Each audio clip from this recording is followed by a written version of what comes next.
Hey everyone, we'll be starting shortly.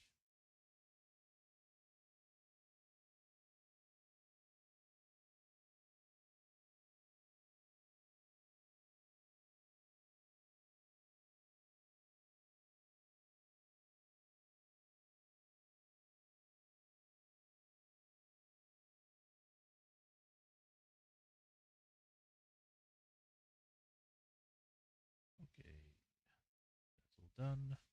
Post it on there. Connection seems to be okay. Close these because I don't need them anymore. Everything seems to be good, so we can begin.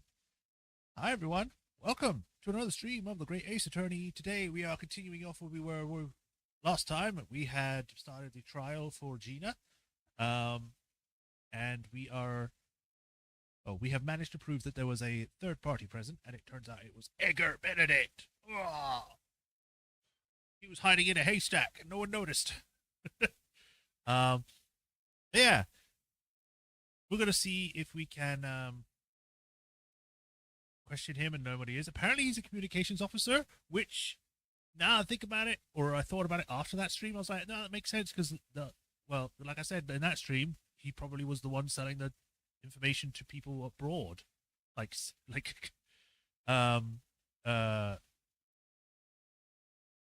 country secrets to another country.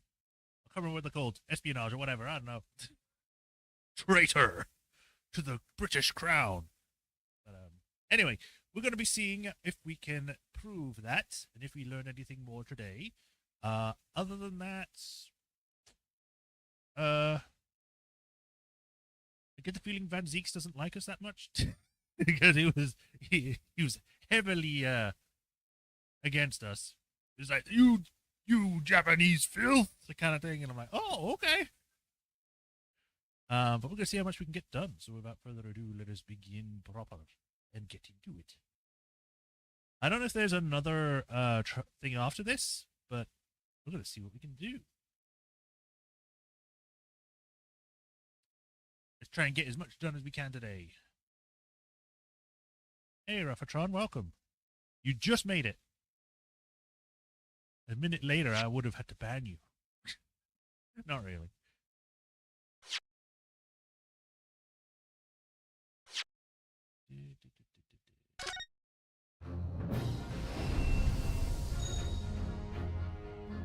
Right. Is it showing up? Yes, sounds we picked up. You like the name? Thanks, I put a lot of effort into it.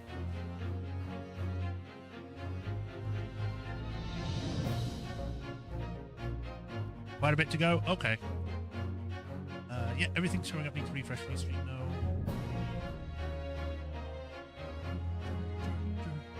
I pull my phone and no! Don't leave me! Right, everything seems good. Let us go. Continue into the trial of the adventure of the unspeakable story. That was a long title. Konoego da!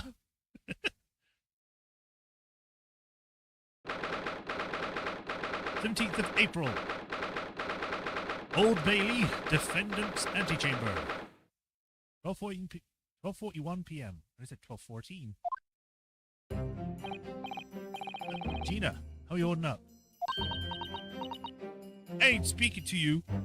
I'm starting to feel quite warmly towards her frequent cold shoulders now. That contradicts, though. Ginny. Oh, you alright? Why aren't you saying anything?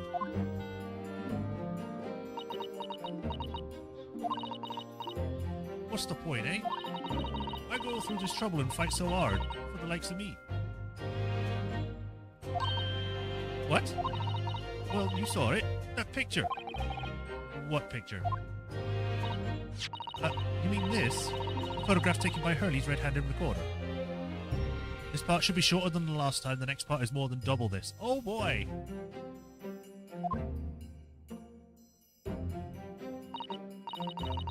Well, I didn't think it would have captured a scene like this, that's for sure.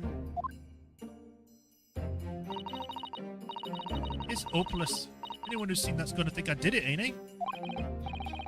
Well, I won't pretend it wasn't a bit of a shock when the prosecution actually first presented it to the court. Surely you've got to have your doubts about me now. You still can't think I'm innocent. Of course I can. Huh. Stop believing in me. I hate it. Idiot. Look at her pouty face. Ginny, why don't you talk to us? Tell us what really happened that night. Eh? Bruno's cleverly managed to piece together a lot of new information, but still, we'd really like to hear it from you. Alright then. It was after we had that dinner together at your place, right, Iris? And then we all had a chat up in your office, didn't we? Yes, I remember. Hearty Gina is best, Gina.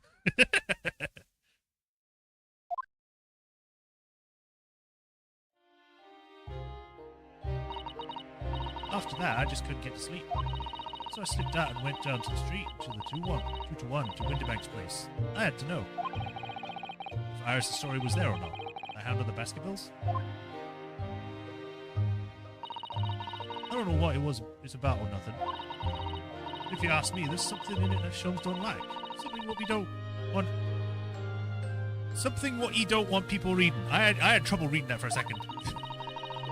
So that's why he lied to Iris about sticking it in Lugvid Winterbank for safekeeping. At least that's what I thought at the time. So you broke into Winterbanks. I just had to know if it was there or not. I mean, I had no idea all of that was going to kick off, did I? I struck the lock and stuck inside. It was as dark as you'd like in there.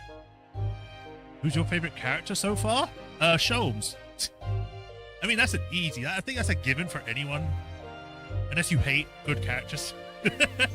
But Sholmes.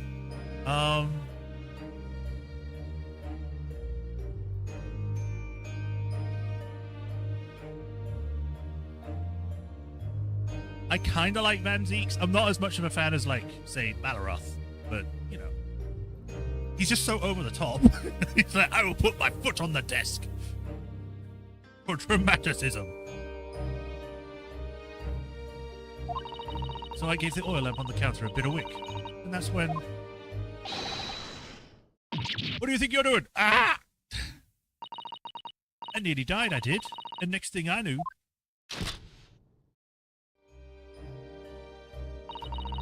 I grabbed the gun off the counter and was waving it in the air like, I don't know what.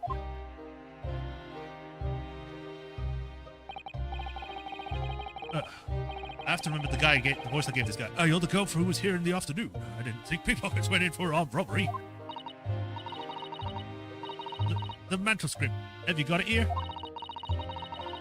Did Sholmes leave a load of papers with you? Story? I beg your pardon? That hound of the something or other, it's here. If it's here, I want to see it. Sorry, young lady, but I'd rather soon die than relinquish an article belonging to one of my customers. I don't want it. What would I do with it anyway? I just want to see if it's here, that's all.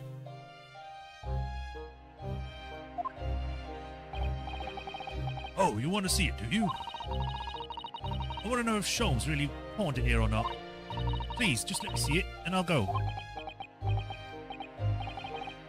Very well. But for pity's sake, stop waving my gun around, would you?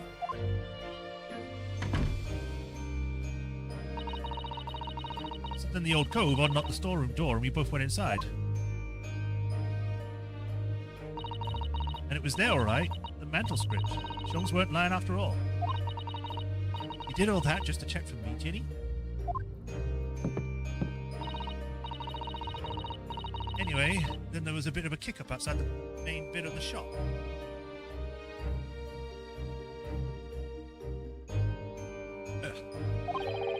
The Skulkin brothers arriving on the scene, yes? What was that noise? Someone's breaking in. Dear me, is there some burglars convention here tonight that I don't know about? I think I forgot to shut the door behind me. Or behind me. Sorry. I better go take care of it. Could I possibly have my gun back? Oh, well, I'll come with you and... Now, don't be foolish, young girl. You must stay right here. Don't leave this room under any circumstances. Jones is pretty great, though, yeah. And with that, he took the gun and out my hands and walked out back to the shop. I am back in the storeroom, like he said, straining my ears in the dark to hear what was going on. It sounded like they got into a bit of a scrap. I started to think I should help, see? So I was just about to go out the storeroom myself when... Oh, 2 bangs. I heard a couple shots go off. 2, I think. Almost at the same time. And then there was Ratamiffy lying face down on the floor. I was right next to the storeroom door, so I slammed it shut and locked it tight as quick as you like. Because you thought whoever had shot Mr. Winterbank might come for you? Yeah, so I went to grab the old cove's gun. I figured I'd put up a fight at least. But when I got to a better look at him, I knew. Why did I imagine that it was going to be like very morbid and just show like his face just dead? Winterbank was a goner. My cat was in here. Sorry, I had to pause for a second because my cat was suddenly at my windowsill and came down. I'm like, oh, okay. Hey, Balaroth. I felt funny in my head all of a sudden, kind of dizzy. And after that, I don't remember nothing. That must be when you passed out, Gina. If I had done what I'd done, the old cove might still be alive. Did you tell the police everything you just told us? Of course I did. Didn't they? They didn't believe a word of it, did they? All they said is if I kept telling lies, that'd make things even worse for me.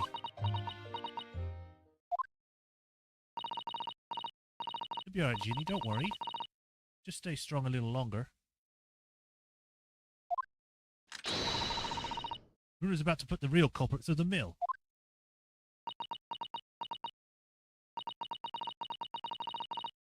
That cove what was in here in the afternoon? That Eggert Benedict? Flashbacks to him again. Still remember how he looked at me, like I was nothing. He was there that night. We don't know his real name yet. I'm convinced that he's involved somehow.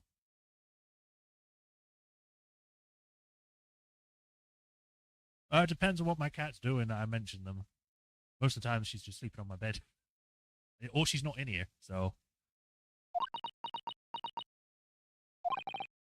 Anyway, thank you for telling us what really happened, Gina. I appreciate your honesty. Finally. You what? You can leave it up to Runa's capable hands now, Ginny.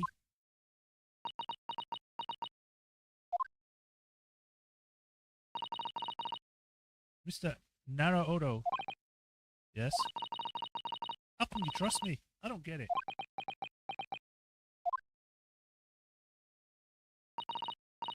I mean, have you got what happened here before? Come on. It was only 2 months ago. Me and McGill did. We told you a whole pack of lies. I just imagine I want it that way, please, everywhere he goes. Oh, right. And you got the bog trogger off with him, even though he was a killer. No, I could never forget that. Oh. I did what I thought was best at the time. But the pain of the hour of judgment doesn't get any easier to bear. Still, don't forget that I also made you a promise. I told you that I'd be on your side to the bitter end, no matter what. But what if I'm lying? You could be working to get another killer off the hook, for all you know.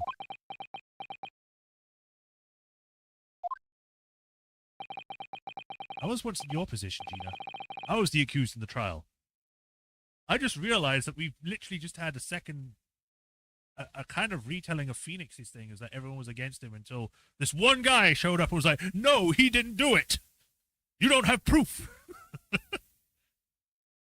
Except, you know, it happened a lot older than rather than a kid. You were? Before I left Japan, I was accused of murder. And as strange as it might sound, the circumstances of the crime was pretty damning. I was sure that no one would believe me if it wasn't believe it wasn't me who'd done it. Oh.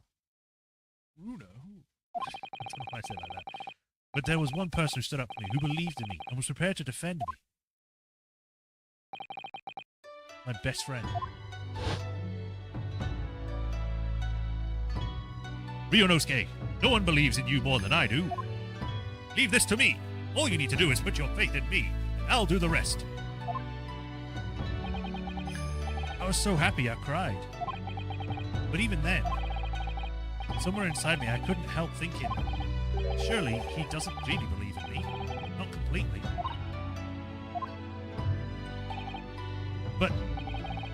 But I was wrong.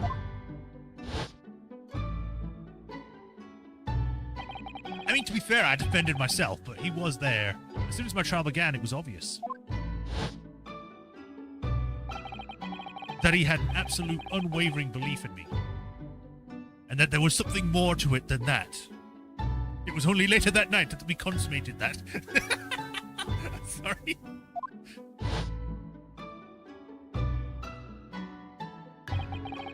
And in turn, I developed an absolute unwavering belief in him.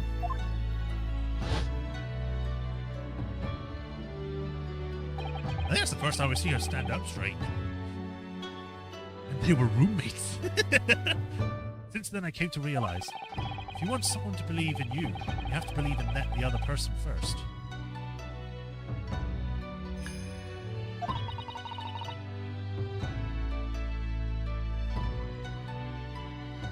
What are you saying? I promise you, Gina, that no matter what happens, I'll keep believing in you. So you don't need to worry. I won't let you down.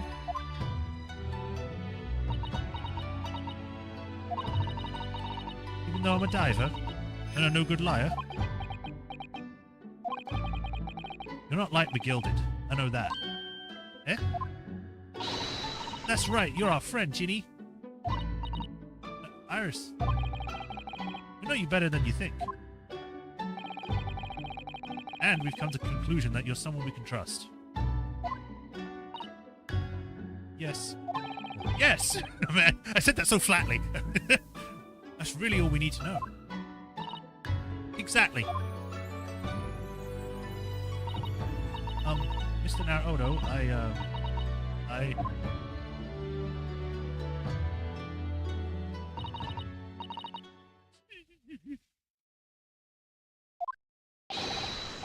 Defendant Gina Lestrade and her legal representative. Court proceedings are about to resume. Please head into the courtroom immediately. Historians say they were best friends. Oh my god, Raffatron, you can't say that part. Oh.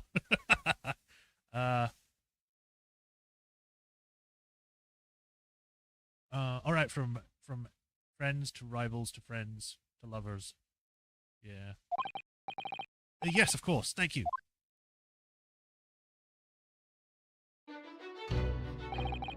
I've been both a defendant and a defending lawyer in my time, so I knew only too well just how hard it was to put all your faith in another. And I also knew just how hard it is to bear the burden of another, putting all their faith in you. This is it at last. The final chapter. The final battle. Wish me luck, Suzaru-san. And I hope you watching over me too. Partner. Friend. Lover.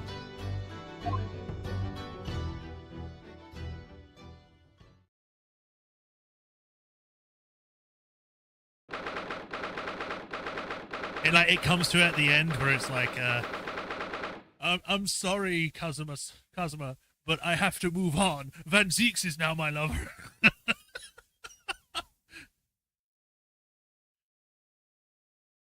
1:41 p.m.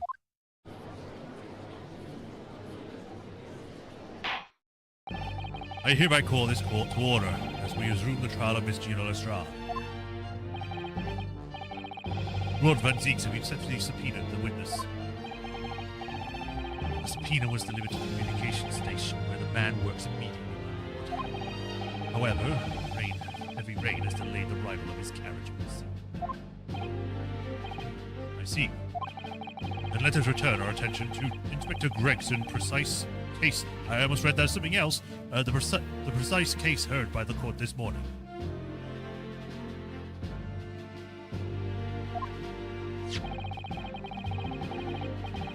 The glaring omission of the third bullet in your report is a serious blunder, Inspector. Yes, I can only apologize, my lord. And although the defense chemical analysis of the blood at the scene makes for a compelling argument, I cannot permit such untried methods to be used as evidence in my courtroom. I mean, to be fair, it was around about the Victorian era or the end of the era where they started using things like fingerprint powder and stuff. It's a bit old.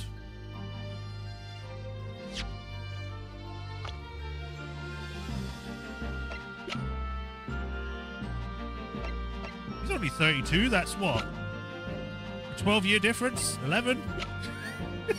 If only I had a picture of myself. Zeeks and Sholmes. Oh, God. It wasn't until I knew that you were able to detect things that I actually fell for you, Mr. Sholmes. Oh, well, I deduced that you have feelings for me. Let us convene to my chamber, shall we? And I shall show you my violin lessons. I gotta stop. Okay. It's a big mistake to cross Hurley and me. A very big mistake. My lord, the subpoenaed witness has just arrived in the building. Thank you, officer. Show him to the stand without delay. Mr. Eggert Benedict. I didn't expect to be crossing paths with him again so soon, and certainly not like this.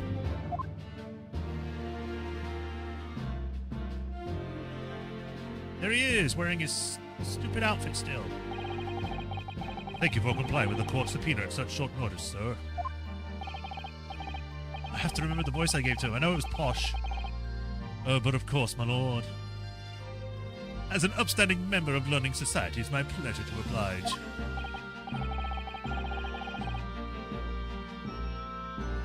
And now kindly state your name and occupation for the record.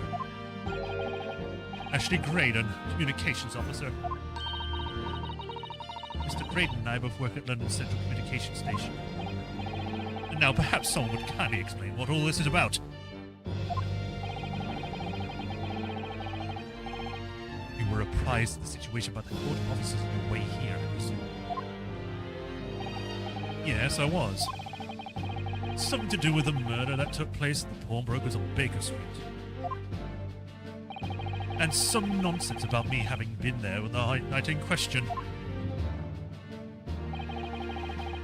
I can't do Dio's voice. You think I could do that justice?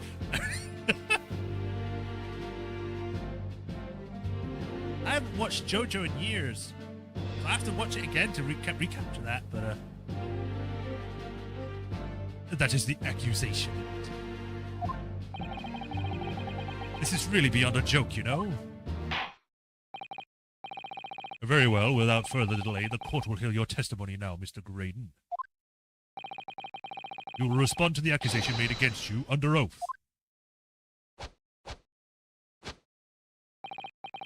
Gladly, my lord, gladly. And then I'll kick his dog!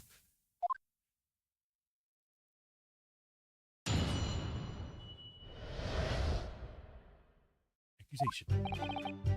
Naturally, I have occasion to make use of pawnbroking services from time to time. But are you seriously suggesting I colluded with these thugs to break into the place on the night in question of the murder? I have no intention of admitting to such an outrageous accusation, even if certain parties here present claim that my blood was found in the scene. Some Scaramouche detective's homebrewed tincture can hardly be taken as serious evidence. So you deny the accusation completely, do you? I must say, I'm dismayed. For the highest court in the land to be swayed by this self-professed detective's toy. It was the will of the jury, and our great British system demanded that the jury's will is upheld. Then it would seem that we have the misfortune of a most inept assembly of jurors today. By golly! How long am I expected to be detained here? If following the defense's cross-examination your involvement in this matter has not been established, you will be free to leave immediately.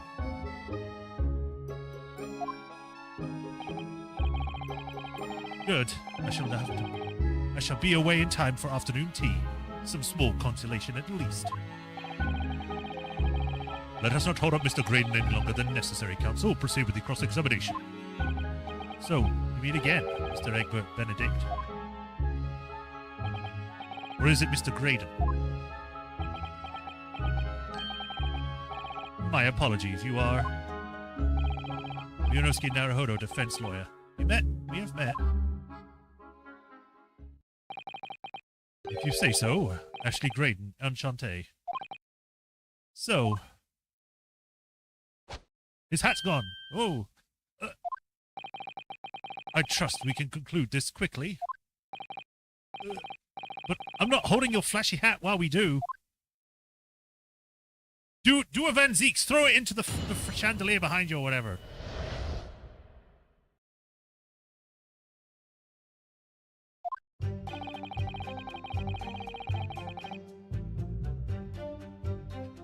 Hold it!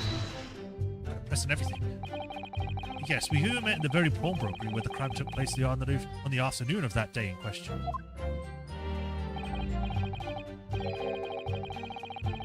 Though, of course, you introduced yourself by a different name at the time.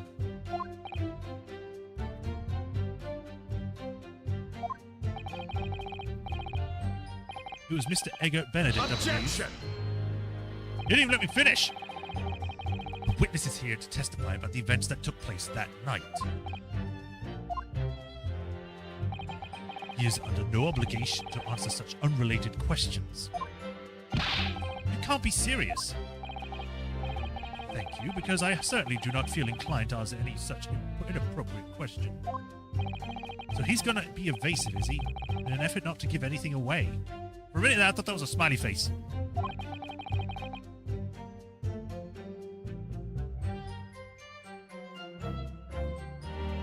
This could be tricky.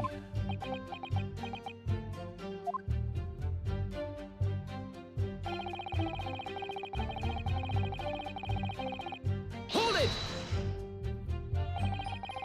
Have you seen these two men before? This pair? They immediately look away when he turns to them. No, I don't associate with criminals. Unless I want them to kill someone. Said by a man who introduced himself as Egbert Benedict. I'd like to know who I have to thank for this.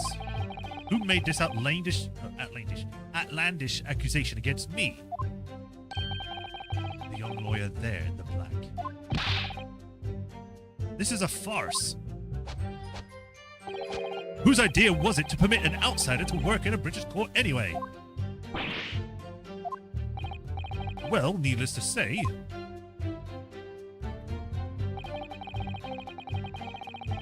Hold it! where were you around at 1 in the morning in the night in question? The newt in question, I said. Okay. This is past the hour at which I would normally retire. Certainly. I was not in the company of these rapscallions. You're able to prove that? Objection! Listen carefully, my learned enemy's friend. You appear to be under the gross misapprehension of this point. What do you mean? The witness maintains he was not at the scene of the crime. He has no obligation to prove his absence. Yes, he is. He has to prove that he was where he said he was. That's always been the case. Like literally going, oh yeah, Jerry saw me last night. So he was there at the office. He would be able to corroborate my story. Or my alibi. If your accusation is that the witness was present at the scene, the obligation lies with you to prove your assertion. You will fulfill that obligation before putting any more unreasonable questions to the witness.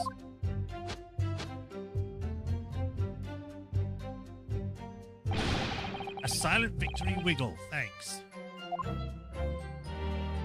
He stole the cheek animation budget? Yeah. Hold it! Blood was found at the scene of the crime. There was no question of that. Mr. Sholmes' chemical analysis reportedly identified the substance as such. But I am not the only human to have blood running through my veins, am I? Curse this mortal flesh, if only I was more! If only I could reject my mortal shell! How can you be sure that the blood is mine? It could equally be the blood of one of these two miscreants. Every individual's blood is a slightly different composition, it seems. Mr. Sholmes' chemical is able to differentiate between samples by... Spare me the science lesson. Who is this Sholmes character, anyway? Oh, I assumed all Londoners would know the name. He's a a renowned detective. So even you are unable to bring yourself to say great detective. A great detective, you say? And now we're in the realm of fairy tales, aren't we? What's wrong with you? Excuse me!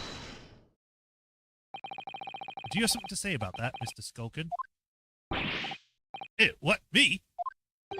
No, the Mr. Skulkin next to you. Right, well, I've had up here with this. How many times have I got to tell you? Yes, I know. You're not Big Bruv Sulky. Mr. Nash Skulkin. Court blimey, Governor. You what?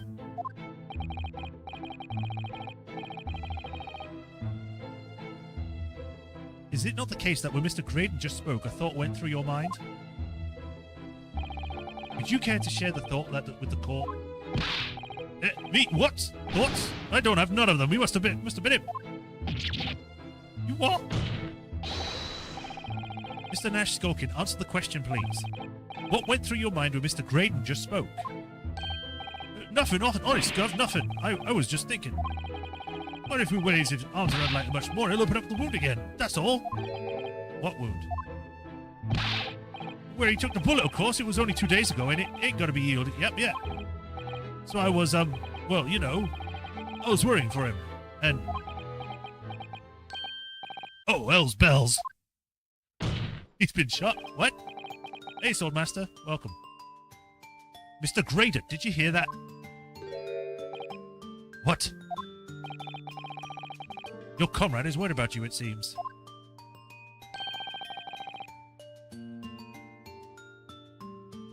On account of your injured arm. My lord. Yes, Mr. Graydon. I have no idea what these two wretches are talking about. Certainly, I shouldn't be expected to answer anything in relation to their mindless insinuations. We know that someone other than the victim was hit by a bullet at the scene of the crime 2 nights ago. And from the height of the bullet hole in the wall, that person was likely hit in the upper arm or whereabouts. Why do they look like Splatoon characters? Are you talking about the thieves?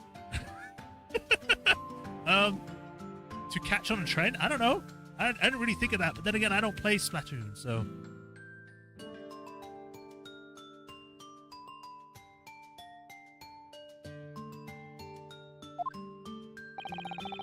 But perhaps you allowed a court official to examine your arm, sir.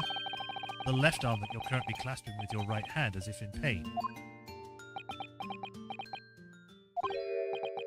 No, I refuse. You have shown no evidence whatsoever that links me to these common thieves. Accordingly, I'm not obliged to permit any such invasion of my privacy.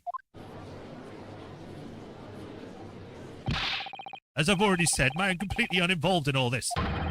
I've never even heard of what to do with the pawnbrokery where this fellow was killed whatsoever. I take offense to the insinuation that I was in my any way involved. You claim you had nothing whatsoever to do with Mr. Winterbank's pawnbrokery. My lord, the defense would like that last statement to be added to Mr. Graydon's formal testimony.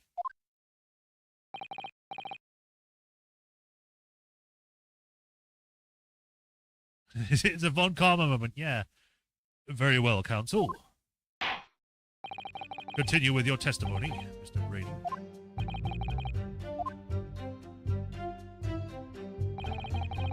The bottom line is I've never heard anything to do with the pawnbroker establishment where the man was killed. We know that's wrong because you were trying to get the disc. And the detective right next to you can corroborate that because he was there.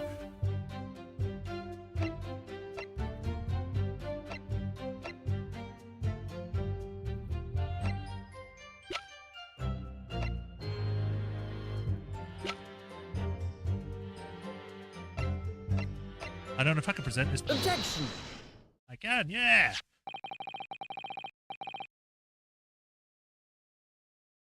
Just because it's almost Christmas doesn't mean it was Christmas. Balleroth.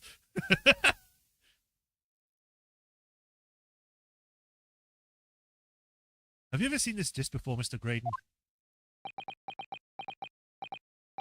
Why, is it supposed to mean something? This disc was until the day of his murder in the pawn shop of Mr. Winterbank's shop.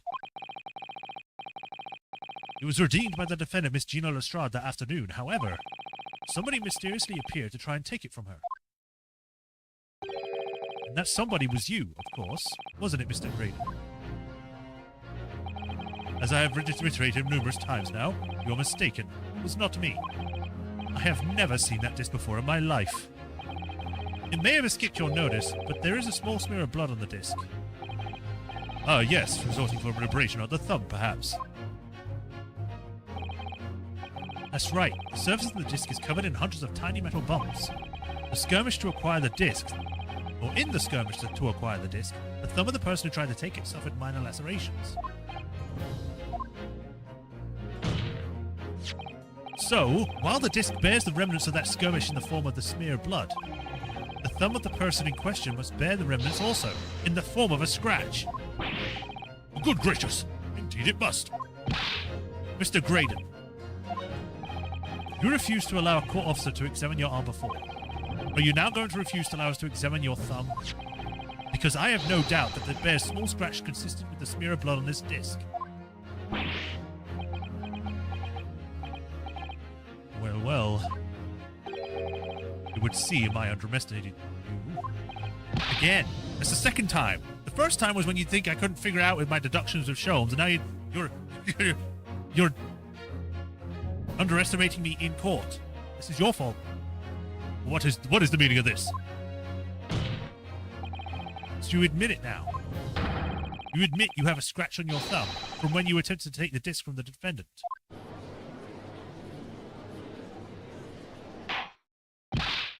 Order, order! Well, Mr. Graydon, it would appear there's been something of a misunderstanding here. I did not attempt to take the disc as you put it. No, quite the reverse. What are you trying to say? What you said last time? It's really quite simple, you see. The disc was mine from the outset. Is there some crime in taking an item that you own out of pawn? What? It would seem, Mr. Graydon, that in this piece of evidence, my learned friend has established a link between yourself and the incident. Accordingly, you will tell the court everything you know about this disc now. As you wish, though I'm quite sure it has nothing whatsoever to do with the pawnbroker's murder.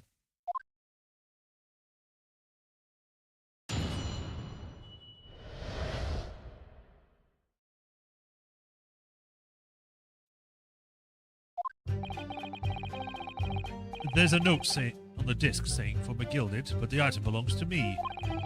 The redemption ticket was stolen from me by the accused, that filthy gutterling, on the day in question. I proceeded at once to the shop in order to explain my situation and redeem my article. In the end, of course, the disc was taken by the police. In other words, I had absolutely no reason to break into the shop later that same night.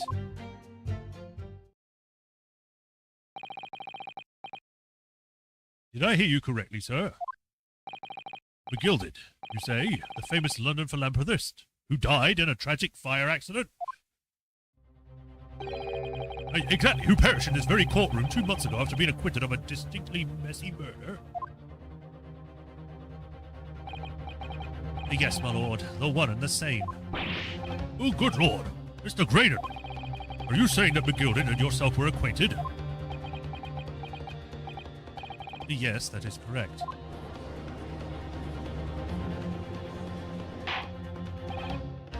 Order! Well, I certainly didn't expect to hear that name uttered here in the courtroom again. According to what Gina told us, this disc was placed in the pawn on that fateful night 2 months ago. Begilded himself gave the instructions to deposit at Winterbanks. It's funny that Mr. Graydon here has claimed the disc belongs to him then, isn't it? In all likelihood, he's lying. So he appeared that afternoon at Winterbanks in order to get his hands on Begilded's disc for some reason. Yes, we were there, we know this! Why are you saying as though it's a grand revelation? Counsel, you will commence your cross-examination, please.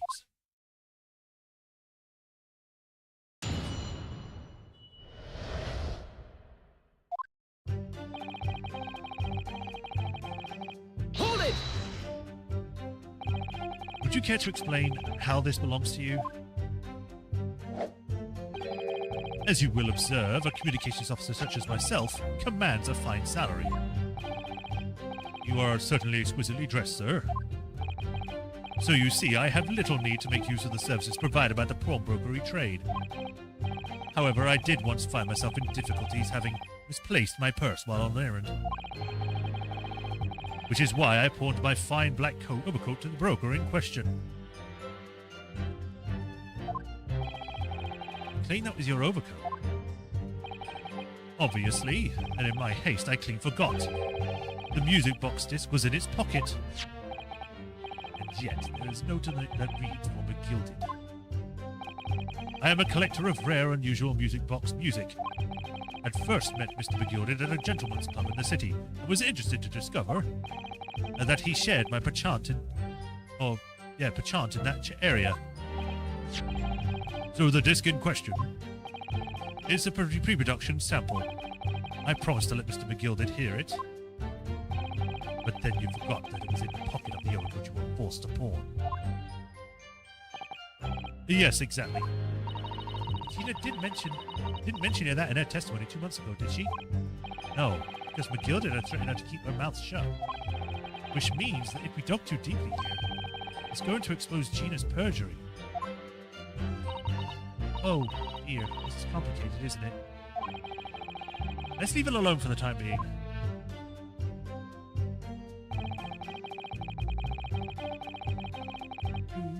Hold it! So you're saying that Mr. Strad lifted a ticket from your pocket or bag? But that's right, despite being mindful of danger when walking in the insalubrious areas of her kind frequent. Objection! Mr. Strad did no such thing. Well, of course you would take that stance.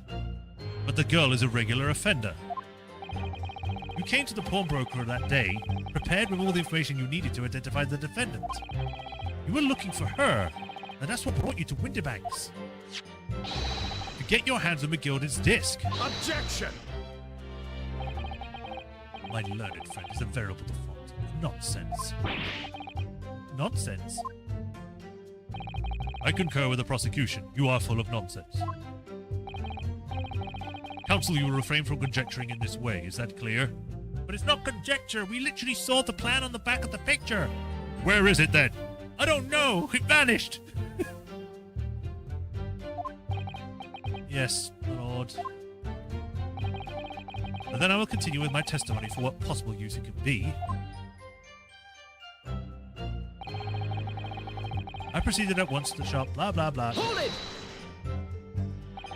Had you ever been to Winterbanks before? Only once, for the purpose of pawning something.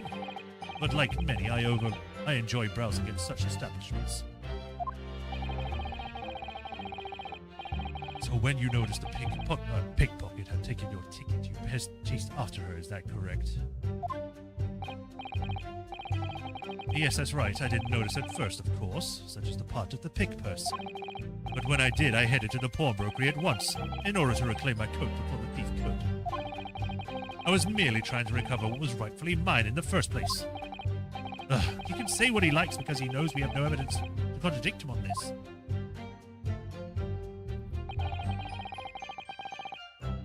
Hold it! Yes, it was taken by Inspector Gregson here, wasn't it?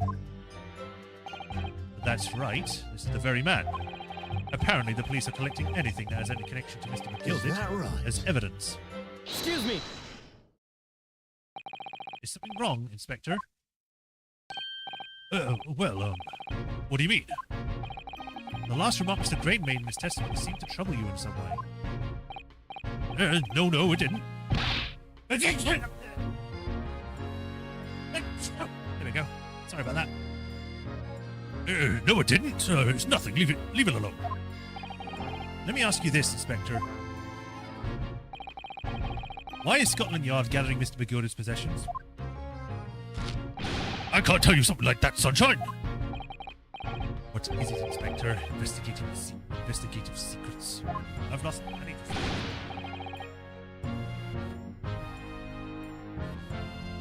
Yes, exactly. You should know all about that.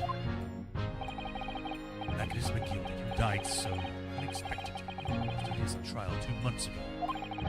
A man renowned throughout the capital for his great contributions to public life. But he had a dark side too.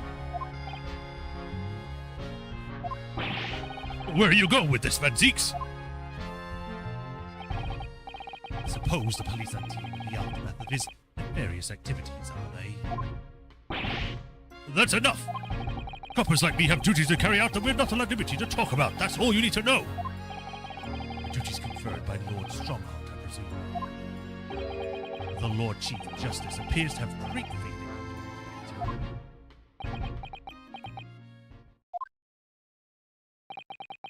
The bottom line is, if you want to get more out of me, you're going to need Lord Strongheart's portrait first. What's all this about? Do they have a history? It's like there's something going on between Gregson and Lord Van Zeeks here.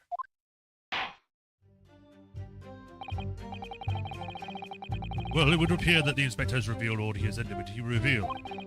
Mr. Graydon, let us return to your testimony. Gladly, my lord.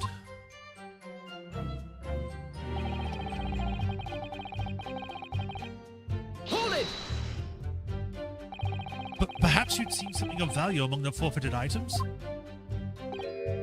No, not at all. Oh. A valuer was brought in by the police to assess everything in the shop. Without exception, every article on the shelves was common or garden bric-a-brac. I'm so aggressive with that, jeez. In that case, it's clear that you broke into the shop later that day in order to recover Mr. McGilded's disc. Have you not been listening, man? Even if I had wanted to recover the disc, you may recall that it had been seized by the police that afternoon. There was no more in the shop that night than I. As I keep saying, I simply had no reason to break in. So there was nothing of Mr. McGilded's left in the shop that night. Nothing this man was after. I wonder if that's really true. You know, if you have some evidence, then let him have it. I'm dying to see that irritating assured expression of his crumble. McGilded slipped the disc into his coat pocket and had deposited it at Winterbanks. Then, when he realized he was going to be arrested on suspicion of the omnibus murder, he threatened Gina and forced her to take the redemption ticket. But there's no doubt about it. That witness is lying through his pearly white teeth. Police were obviously after anything left behind by McGilded or Cook as well. That's why Inspector Gregson ended up taking the disc into custody that day. But Gregsy being very strange about all this. Must be a reason for that, I'm sure. I just don't know what it is. For now, I need to focus on exposing the fact that Mr. Graydon is lying in his testimony. So it's the last one because they specifically mentioned that, so...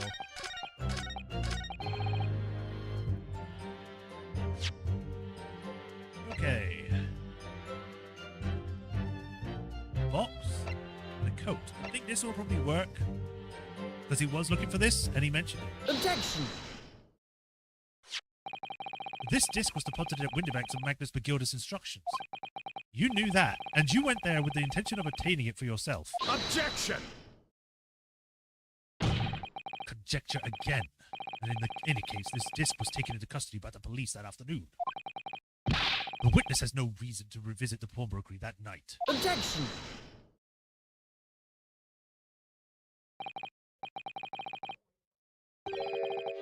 Sorry, my learned friend, but that's not true. He's turned it back on you, Vaughn Van Zeeks. How does that feel? What?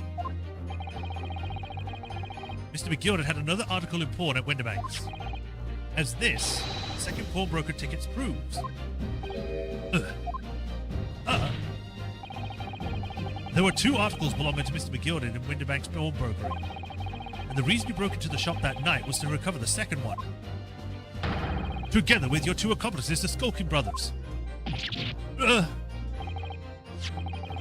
This is the second ticket, is it? What had that man deposited? The article description reads, 1 small box. A rather vague description, it seems to me. Are you suggesting that I broke into the pawnbroker with these clowns in order to steal some trinket box? I believe there are adequate grounds to suspect that you did. This is absurd. Why on earth would I do such a thing? Once the article had been forfeited, I would simply walk into the shop and purchase it. And there would be absolutely no need for me to resort to theft. That's a good point. Indeed. Witnesses makes a solid argument. So that means that for some reason, this Graydon fellow needed a small box that very night, does it? Objection! It's time to put an end to this nonsense, my lord. Could you be a little less cryptic, Lord Van Zeeks? I do hate to ruin my learned friend's argument, but the truth is quite incontrovertible. On the night in question, no small box was taken into Windibank's pawnbrokery. And rest assured, the prosecution can prove it. What? Good gracious! He likes saying that. Inspector, show the photographic prints to the court, if you please. Yes, sir. What prints? These prints were taken from the detective's security cameras. Heard he's red-handed recorders again. As previously explained using the plan of the shop layout. The victim's establishment was furnished with automatic cameras in 2 locations. One was set to capture the counter with Mr. Windibanks received his customers. The other was set to capture the shelves on which the articles were placed for sale once forfeited. According to the information on this ticket, Mr. McGilded's small box has been forfeited already. 2 days before the incident at 9 p.m. on the 13th of April, to be precise. Which means it would have been on the shelves of the forfeited items in the shop front. And now what I have here is a print taken by one of the cameras about 2 hours before the incident. That's 11 p.m. on 15th of April.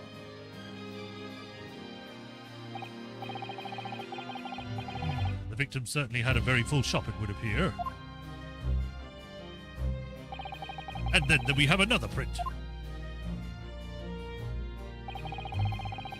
Know what? This one was taken about 2 hours after the incident.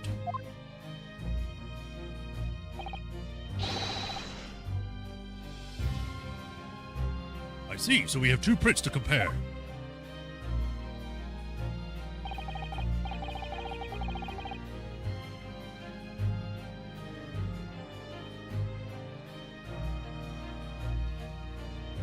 Yeah, everything's moved slightly to the left again.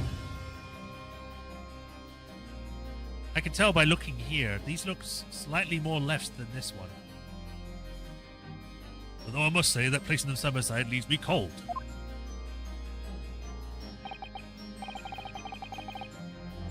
Dear me, this is starting to make my head ache.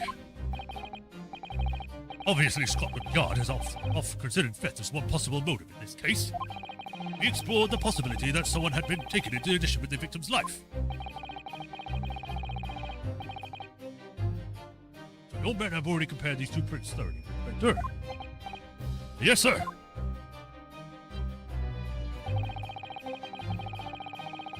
We counted every single item in these two photographic prints. And the Yard's conclusion is that exactly the same number are present in both. In other words, nothing was taken from the pawnbroker on the night in question. And my learned friend's assertion is nothing more than a hopeful fantasy. Ah! I don't believe it. If I could just have shown that he'd stolen Mr. McGilda's pawn box, I might have been able to break him down at last. You know what, Runo? I've been thinking.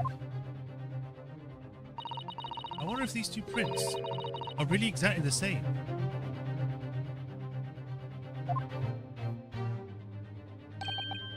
What? So, counsel, in the light of the evidence put forward by the prosecution, what is your position? It seems that, in fact, on the night in question, nothing was stolen from the victim's establishment. Do you accept the prosecution's assertion? I don't know. Could there be some hidden discrepancy in these two photographic prints somewhere?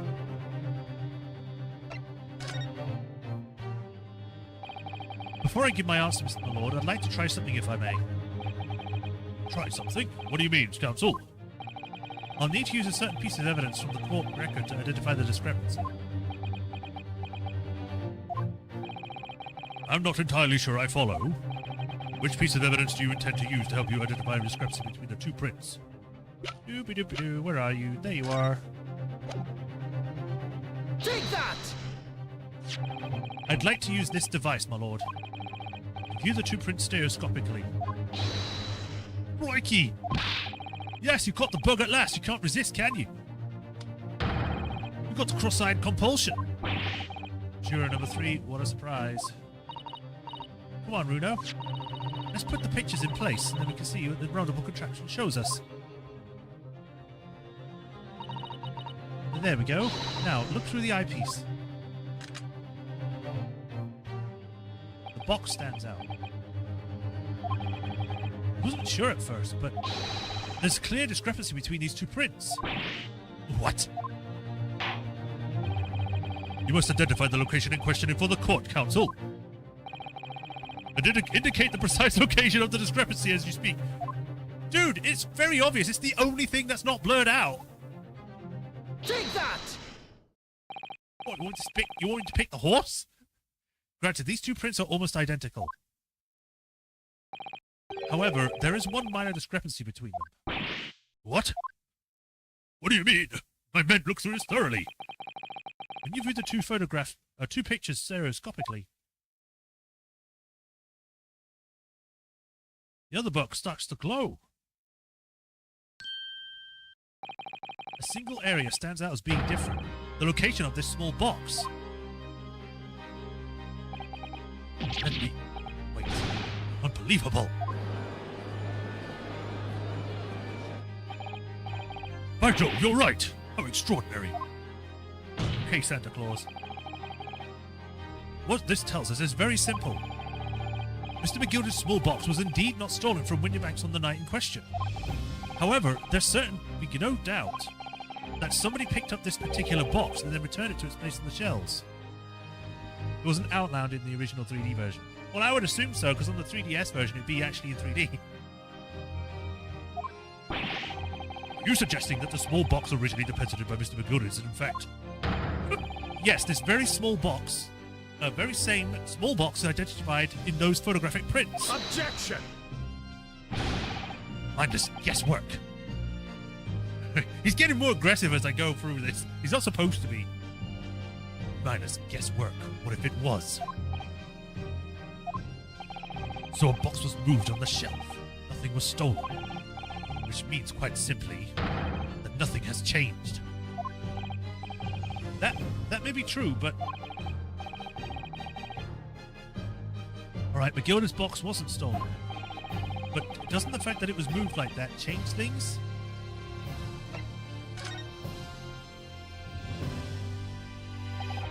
I believe this changes everything about the case. How can that possibly be?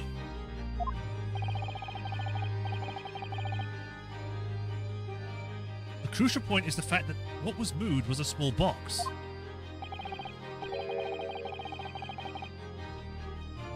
In other words, we have to consider what might have been inside that box.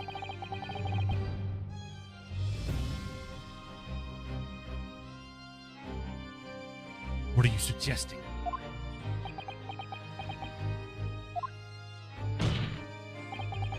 I'm suggesting we need to examine that box as soon as possible. A final piece of evidence is sitting on the shelves at Winterbanks as we speak. Objection! It won't be necessary. Some little box belonging to a man who died 2 months ago can't possibly be relevant to this trial. Turns out it's a music box. When we put the disc in it plays the music. The court does not uphold your objection, Lord Van Zeeks. Bailiff, arrange for an officer to go to the Baker Street at once. Obtain this small box in question and bring it here for further examination. Woo!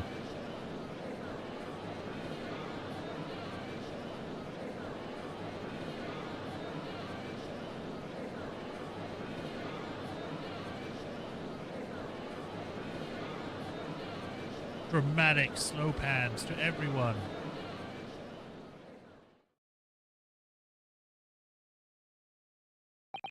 We should have a report within half an hour. Are we already going to have another break? I think perhaps we should recess for a short while until the evidence is brought forth. To be hoping with such a farce. Disappointing. I beg your pardon, Lord Van Zeeks. This is nothing but a smokescreen, a Nipponese specialty, it would seem. What are you trying to say? My learned friend has persisted with the same line of reasoning from the very beginning. But this witness's intent was to steal an article belonging to Mr. McGilded from the pawnbrokery. Yet common sense tells us that none of the articles have value enough to be worth stealing in the first place. Exactly. It would be beyond absurd to break into a place for the purpose of stealing such commonplace property.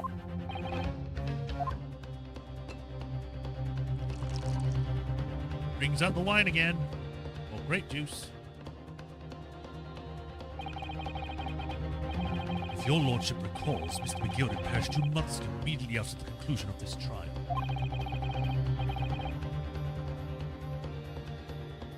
A trial in which he was found not guilty. A trial in which it was established he was an upstanding member of society's representation of client. So I propose a toast to my learned friend and his most insightful defense. The articles his upstanding member of society pawned were entirely ordinary.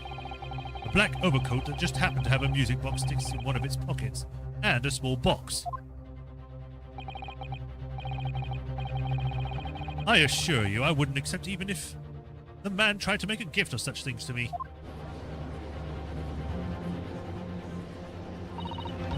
You know, that does make rather a lot of sense.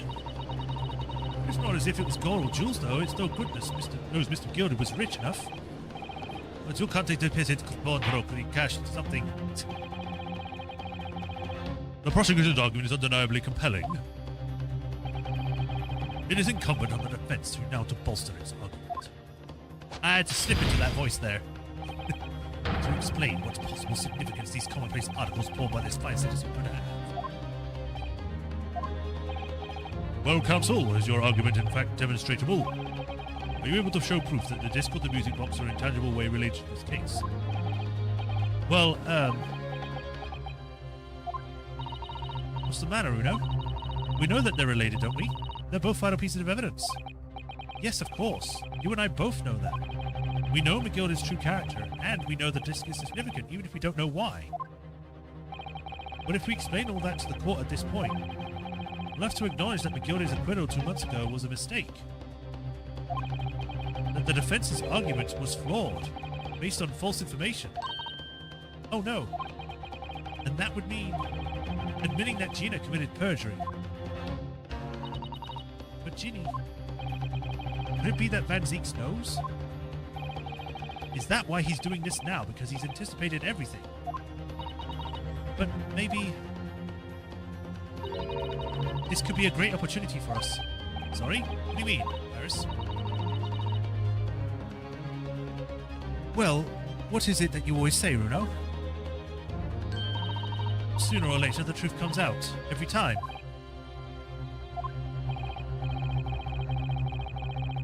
Alright, the exact significance of the things that McGilda deposited with Mr. Winterbank. Something that only Gina can explain to the court. But if I put her on the stand to testify about that, it could critically damage our chances of winning this case.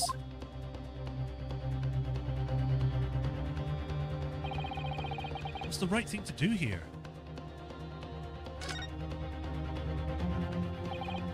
My lord, the defense would like to make a proposal. Oh, what proposal, counsel? While the court awaits the arrival of Mr. McGilda's small box, I would like to call the defendant, Miss Gina Lestrade, to this witness stand. The defendant? To what end? It's to do with the various articles deposited by Winterbank, at Winterbank's by Mr. McGilda, my lord. Miss Lestrade has information relating to it. I believe it would be beneficial for the court to hear what she has to say.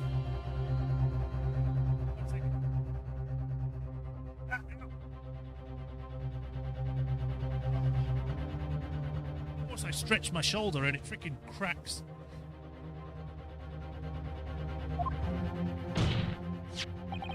You will prove the significance of the articles in question once and for all. Well, things are becoming more interesting. I presume you consider the implications of the testimony you're proposing, in particular the impact it will have on the accused standing, and indeed your own. I have. Lord Van Zeeps, would you care to explain that last remark? The prosecution accepts the defense's proposal. I move to interrupt the cross-examination of the current witness and hear from the accused herself. Very well, if you have no objection. So, the court will now hear from the testimony of the defendant, Miss Gina Lestrade. You witnesses, currently on the stand, may step down until further notice. You got no hat to do that for, and then I shall bid you good day. Wait. You, sir, shall remain in the stand while Miss Lestrade testifies. As you wish. All right then, Gina. It's time. I know this will be hard, but please, put your faith in me here.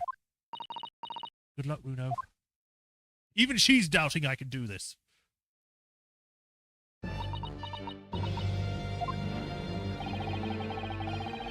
The articles that Mr. McGilda deposited in Winterbank's pawn are intimately related with the omnibus case, the trial of which we heard in this courtroom 2 months ago. Yes, I remember this young lady being brought before me in that trial as well. That's right, my lord. Her testimony helped to establish the innocence of the defendant, Mr. McGilda.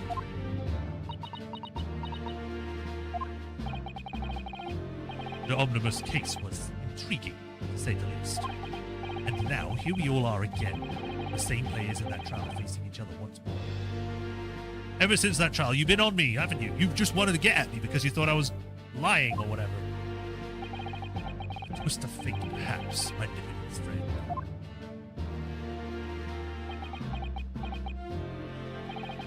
Allow me to recap the events of 2 months ago. An old bricklayer, maker, was stabbed to death in an omnibus running along London's winter streets. Apart from the victim, there was only one other person in the carriage, Mr. McGilda. Naturally, he is the prime suspect for the murder. But as the trial progressed, another possibility emerged. The murder, in fact, took place above the defendant's head on the roof deck, with the body then being dropped through the skylight into the carriage below.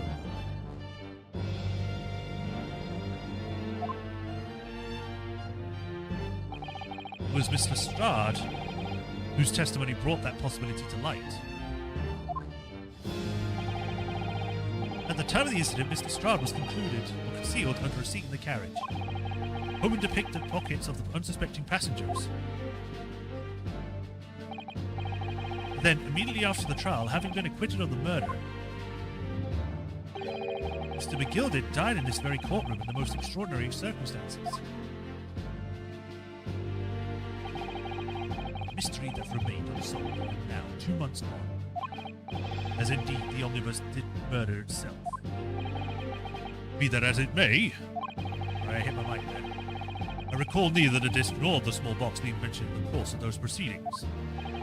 Mr. Strahd, would you tell the court now, please, what really happened in the omnibus 2 months ago, I mean?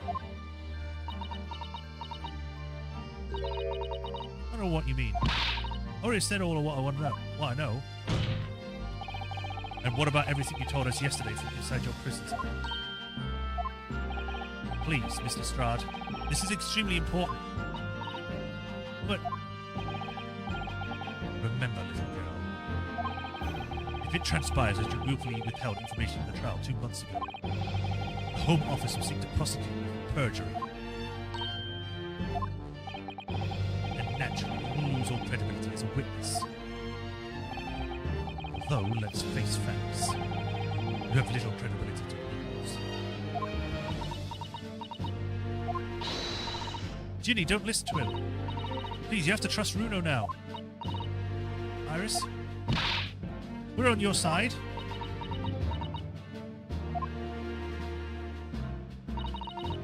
Right then, I'll talk.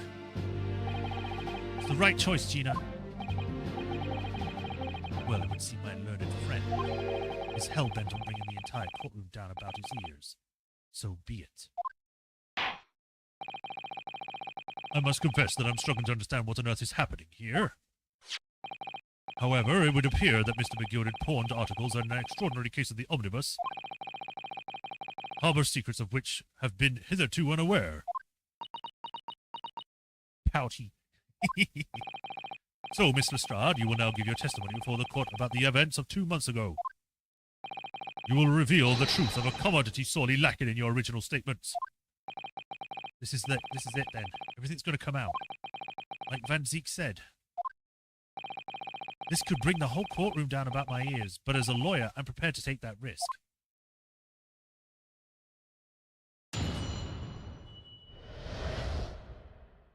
The real truth of the omnibus case. The truth is, the Brickmaker Cove was at the cabin of the omnibus the whole time. When the Irishman dragged me out from under the seat, I saw that disc on the floor. All of a sudden, I heard a scream from over my head, and then a pair on the roof deck were all about the slops. All the slops. That's when McGilded slipped the driver some tin to do a run on the pawn shop roundabout. He threatened me not to snitch, to say nothing to no one about what I'd seen or heard. Good grief, this is outrageous! What you've just told the court bears almost no resemblance to your testimony 2 months ago. As you say, my lord. There's every chance. I may have educated in error in Mr. McGilded's trial. It sounds very much to me as if the man deliberately deceived this court, in an effort to cover up the most wicked of schemes.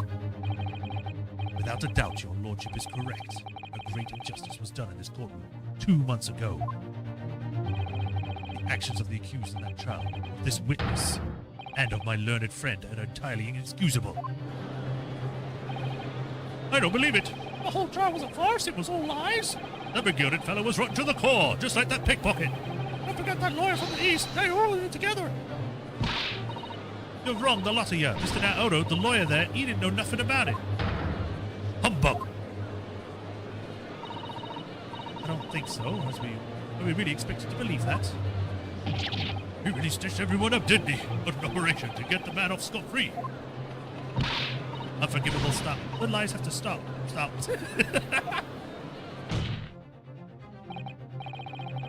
Yes, the defense made a terrible error of judgment. I intend to take full responsibility and suffer whatever consequences are deemed appropriate. However, it's imperative that the court allows the witness to elaborate on her testimony, because the true significance of McGilded's porn articles must be brought to light. Very well, my learned student friend. He called him a different thing there. Instead of my learned friend, it's now a learned student. He's recognizing him. Oh! I can understand. It was a mistake. You were a student at the time, so I can call you student now. Given the depths of the calamity you've just plunged yourself into, this might well be worth hearing. Words fail me. The situation is utterly deplorable. Mr. Naruhodo. Yes, my lord. I will decide upon your fate following the conclusion of this trial. Of course, my lord. Blimey, Mr. Naruhodo. Now, counsel, proceed with the cross-examination.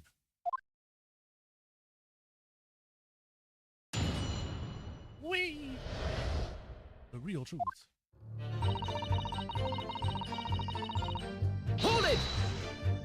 We take your responsibility, boy! Yeah! And you were hiding in the cabin at the time as well, weren't you, Mr. Strahd?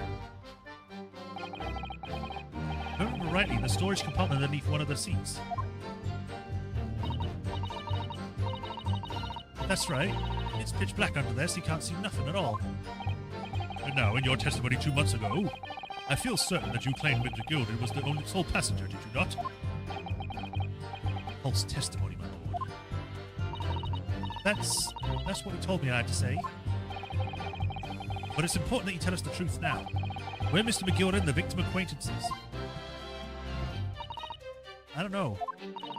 But I did hear him talk a lot. What were they talking about?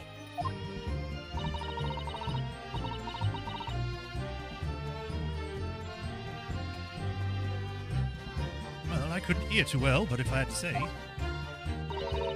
think it was about money or something. They kept talking about buying and not buying. Perhaps business dealings of some kind. Well, anyway, they got louder and louder. It started to sound like a proper fight. I was pretty scared by then. I hardly dared to breathe. And then, all of a sudden, I heard a sound like someone keeling over on the floor. It was blooming loud and all. And I believe you let out an involuntary scream. Yeah. That's what gave me away.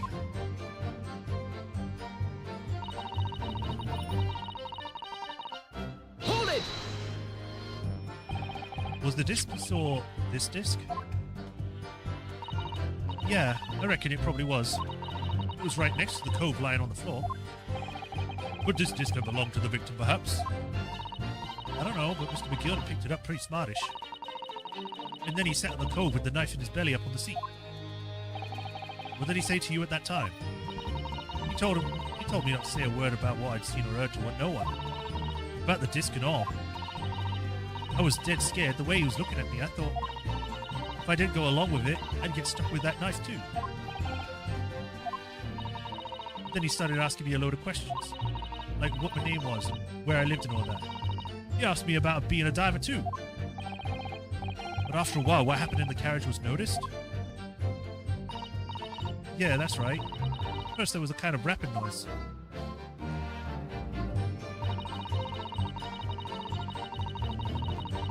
Hold it! There were 2 gentlemen occupying the seats on the roof deck, I believe. That's right. They must have looked down through the skylight and noticed the cove with the knife in his guts. When they screamed, the driver pulled over the horses and McGilden got me outside. Out of sight? Where? Back under the seat where I started off. Once the carriage came to an halt, 2 cows on the roof ran off to fetch the slops. If they were immediately left to fetch the police, it would appear that they were entirely unrelated to the incident. So that left McGilden, the driver, and you still at the seat. Yeah, only the driver didn't know I was there because I was under the seat. I heard the cabin door open and a voice from outside. The driver, yes. He was also testified in the trial, I believe. A fellow who went by the name of Beppo, if memory serves. What did McGilden and the driver say to each other? I don't know what happened. Stuff like that, mainly. And that's when McGilden slipped the driver into something. Hold it! The pawn shop obviously being Winterbanks on Baker Street. Just a moment, counsel. Do you mean to tell me the driver gave false testimony in that trial as well? Perhaps the excursion to the pawnbroker slipped his mind when he was in the stand. Indeed, Lord Van Zeeks. McGilden took off his coat and gave it to the driver.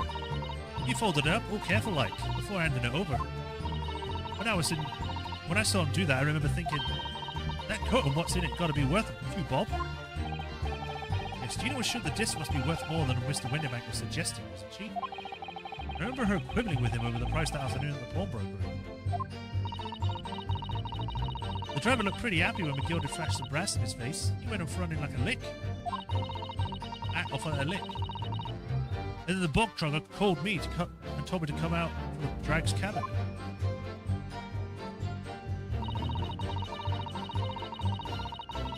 Hold it! Threatened you how exactly? Told me I'd only been able to scarp if I did exactly what he said. Which included giving false testimony in court 2 months ago. Yeah, that's it. And there was one other thing he said. Which was... Told me I had to hang on the ticket from the pawn shop and make sure not to lose it. The ticket? Well, I never. Then if I didn't show up to get the ticket off me before 2 months passed, I had to go to the pawn shop and pay the money to keep me plugged. To stop it being forfeited. You left me with some brass to pay for it. But really, why on earth would Mr. McGillen have done such a thing? Depositing his overcoat with a pawnbroker before the arrival of the police. It makes no sense at all. There would seem to only be one logical explanation for you, my lord. What McGill had the driver deposit at Winterbank was something he didn't want the police to see. Something very important that he needed to hide at all costs. Anyway, after that, he let me go, so I legged it before the coppers showed up.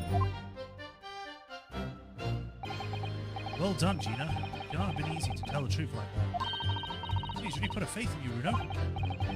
Yes, and thanks to her, she'll have to face a charge of perjury once this trial's over. I need to use the time we have now to get as much information out of her as possible. It's time to really go for it. Press her on every statement. I suppose I should. I did! Oh, and another thing. What's that? Take a look at those two. Isn't it strange that they have been whispering to each other the entire time? Yes, that is strange. Looks like they're having a secret discussion about something. I'm not sure I'm completely comfortable with that. I wonder if there's anything I can do about it.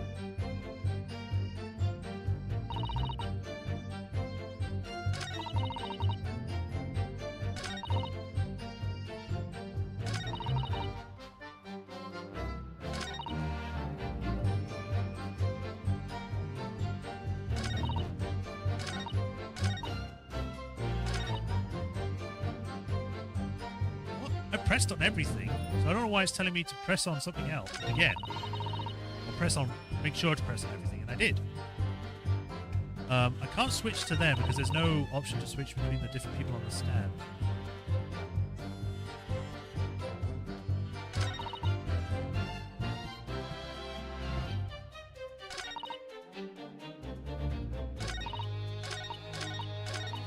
Hold it! So I just press on.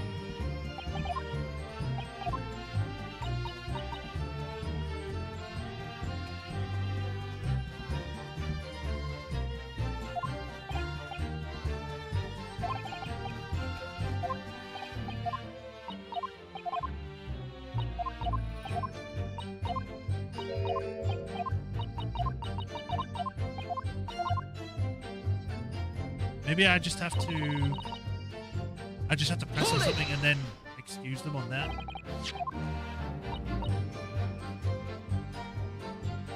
Excuse me. Okay, never mind. Is there something you'd like to share with the court, Inspector Gregson and Mr. Graydon? Okay, no, I was right. Inspector, Mr. Graydon! Blimey, you're trying to give me a heart attack? You've been whispering to each other for quite some time now. Tell us what is the discussion about? A discussion with this fella? Pull the other one, Sunshine. You think I got anything to talk with a shady gent like this? And I have nothing to say to this uncouth detective after he deprived me of that disc that was rightfully mine. But they've clearly been talking the entire time I've been cross-examining Gina. It's as if they've been negotiating.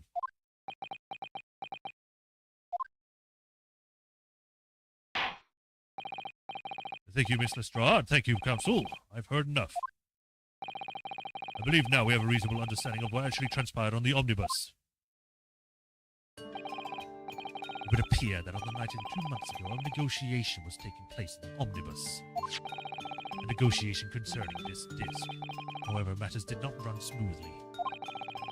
When the parties involved began to quarrel over price, the Gilded took what he wanted by force, at the expense of the other man's life.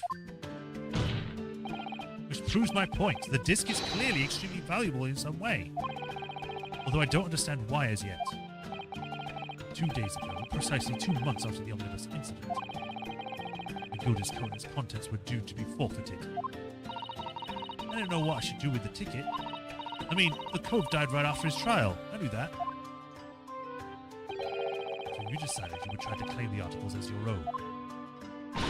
Well, why not, eh? They were going to be forfeited. Why shouldn't I have got them? Anyway, you can't blame me for thinking about it. Thinking ain't no crime.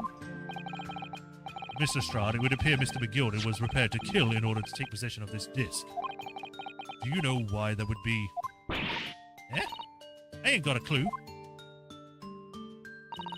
But I reckon it must be worth a fair bit of brass. He was probably going to sell it. You can't blame me for thinking that. Thinking ain't no crime. My lord. The evidence your lordship requested has been located and is ready for the court's inspection, sir.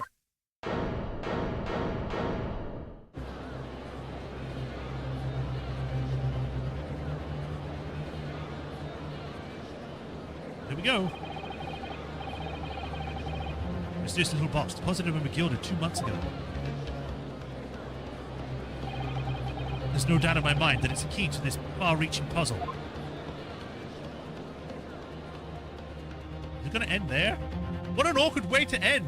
It's just kind of like we're in the middle of cross-examining this person. My lord, the box is here. Okay, stop everything. We're going to have a break.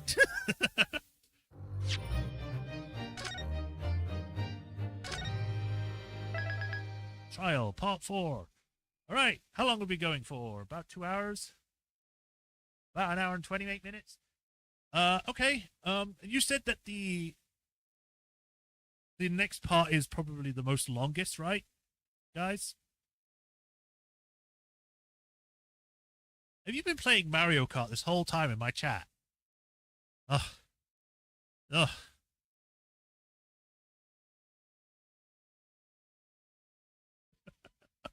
God. My chat is not a games lobby.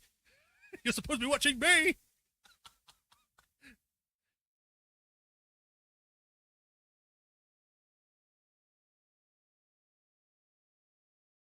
Yeah. Because if the next part's long, we might end it there. We might pick this up next time. Because otherwise I'd be streaming for 3 hours. We'll take at least 2 streams. Wow. Okay. It's a bit early, but at least we got an hour out of this. Almost an hour and 30 minutes. So, yeah, I think this is a good place to stop then. So, we shall pick this up next week. Just going to save again, just in case. I know I just saved, but...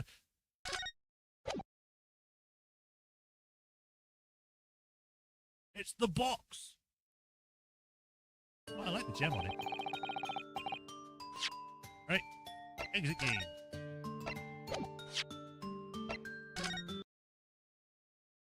Yay! And as I said, that's where we'll stop for today. We shall pick this up next week, Tuesday. I'll be back tomorrow with more Dying Light, the following DLC, which is proving to be more fun than the main game. But, yeah, today was a lot of stuff. I felt like halfway through, my throat started not doing what I wanted it to do. It wasn't in pain or anything. It's just that I was trying to do some of the voices that we did at the first start, and I was doing them fine. And then halfway through, my throat just wouldn't do them anymore. Even though I was drinking water and stuff, but it is what it is sometimes. Maybe next time it'll be better. Anyway, thank you all for joining today. As usual, hope you all enjoyed. If you have not already, like, follow, subscribe, all that stuff. Helps put me in the algorithm in YouTube and everything.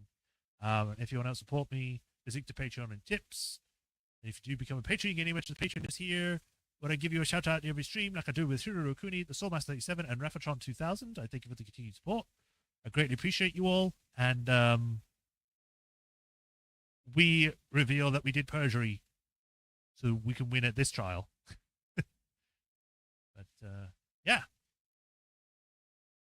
Thank you all for joining. I'll see you all tomorrow, or I'll see you all next week with more Great Ace Attorney. And until then, you all take care. Have a nice rest of the day. And, yeah. Stay safe, everyone. Bye, Raphatron. Bye, Balarath. Bye, Swordmaster, if you're still